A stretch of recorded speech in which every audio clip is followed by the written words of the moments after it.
হামাগুড়ি, শঙ্খ ঘোষ। ঘুমটা ভেঙে গেল হঠাৎ। বাইরে কি ঝড় হচ্ছে? দাপাদাপি করছে জানলার পাল্লা দুটো, মাঝে মাঝে বিজলি ঝলকাচ্ছে।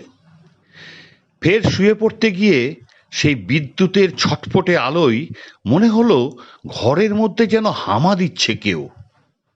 কে ওখানে? কে? হামা কোনো শব্দই করে না।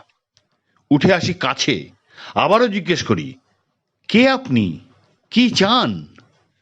সে তবু নিশ্চুপ থেকে কোণে ও কোণে ঘুরছে, মাথা তুলছে না কিছুতেই, চোখে চোখ নয়। কিছু কি খুঁজছেন আপনি?